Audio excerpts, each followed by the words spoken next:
બનાસકાંઠાના વાવમાં લોકસભાની ચૂંટણીને અનુલક્ષીને ભાજપની સભા યોજાઈ છે। વાવના બ્રહ્મ સમાજના આગેવાન અને 2022માં કોંગ્રેસથી છેડો ફાડી વાવ વિધાનસભામાં અપક્ષ ચૂંટણી લડનારા અમીરામભાઈ આસલ ભાજપ પ્રદેશ અધ્યક્ષ સી.આર. પાટીલના હસ્તે કેસરીઓ ખેસ પહેરી ભાજપમાં પોતાના સમર્થકો સાથે જોડાયા, જ્યાં સી.આર. પાટીલ વાવ વિસ્તારના કાર્યકર્તાઓએ આ વિસ્તારમાં 1 લાખની લીડથી જીતનો ભરોસો આપ્યો હતો।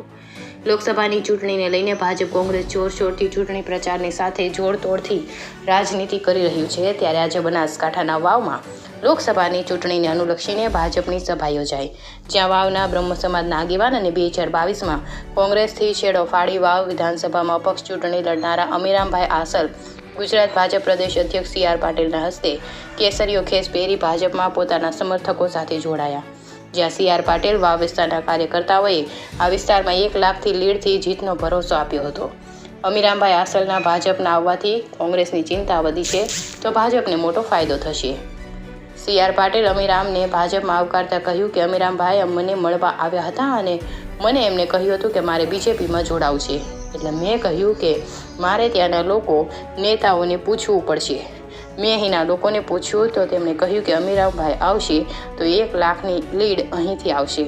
તો બીજી તરફ પ્રધાનમંત્રી મોદીના વિકાસની વાતો કરતા પાટીલે કહ્યું હતું કે દૂધની ક્રાંતિ થઈ, તેમાં સરકાર તરીકે કોઈએ મહત્વનો ફાળો આપ્યો તો મોદી સાહેબે આપ્યો।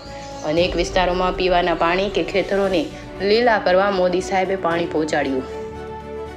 મારી પાસે 700 ભેંસો અને 100 ગાયો હતી, એટલે અમે અહીં આવતા તો સામે આવ્યું કે અહીં પાણી ઓછું છે, પણ સફેદ ક્રાંતિ છે, જેથી અમે અહીંથી ભેંસો અને ગાયો લઈને તબેલામાં રાખી। મોદી સાહેબ કહેતા કે અહીંનું દૂધ સવારે દિલ્હી આવે એટલે ત્યાંના લોકો ચા પીવે છે।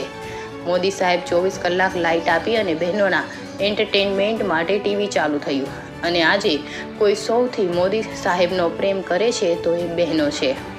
આજે જિલ્લા પંચાયત અને તાલુકા પંચાયતો અને વિવિધ કમિટીઓમાં બહેનો છે। આવનાર 29 પછી લોકસભામાં 33% રિઝર્વેશન બહેનોને મળે તેવી મોદી સાહેબે વ્યવસ્થા કરી। આકાશ હોય કે પાતાળ હોય, ભૂમિદળ હોય કે નૌકાદળ હોય, દેશની સુરક્ષા કરવાની તક બહેનોને આપી છે। યુવાનોને સ્વાવલંબી બનવા બેંકો પાસેથી વગર વ્યાજની લોન મોદી સાહેબે અપાવી। આખી દુનિયામાં કોઈ રાષ્ટ્રપતિ કે પ્રધાનમંત્રી કોઈ યુવાનો પર ભરોસો નથી કર્યો, પણ મોદી સાહેબ યુવાનોના બેંકમાં જામીન બન્યા। ખેડૂતો માટે 3 તબક્કામાં 2000 રૂપિયા ખેડૂતોના ખાતામાં જમા થાય તેવી યોજના મોદી સાહેબે બનાવી। કોંગ્રેસના રાજમાં ગરીબી હટાવોનું સૂત્ર આપ્યું હતું, પણ ગરીબી હટી નહીં। આજે ગરીબોને ગરીબીની રેખામાંથી બહાર લાવવા યોજના બનાવી છે।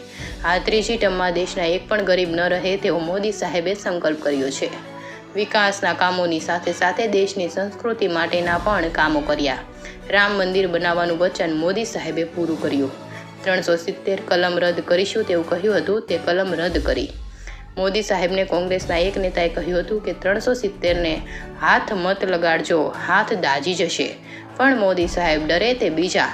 તેમને કલમ દૂર કરી સહેજ પણ કાંકરી ચાળો ન થયો। આતંકવાદીઓને વીણીને પૂરા કર્યા। આજે પાટીલ સાહેબની હાજરીમાં ભાજપમાં જોડી આવું છું અને મારા વિસ્તારમાં કોંગ્રેસ પ્લસ હતું, હવે ભાજપ પ્લસ રહે તેવી કોશિશ કરીશ। હું અને મારા સમર્થકો મહેનત કરી ભાજપને લીડ અપાવીશું। રિપોર્ટર ભગવાન રાયગોર, કાંકરેજ।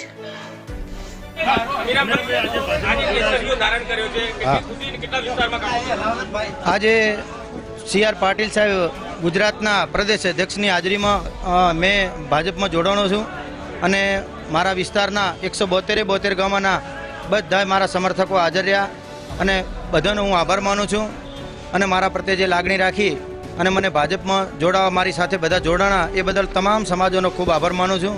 અને મારા વિસ્તારની અંદર જે તે ટાઈમથી જે અહીંયા કોંગ્રેસ પ્લસ હતું એની જગ્યાએ હવે જેમ બને એમાં ભાજપ વધારે પ્લસ રહે એ રીતના મારા પ્રયત્નો રહેશે।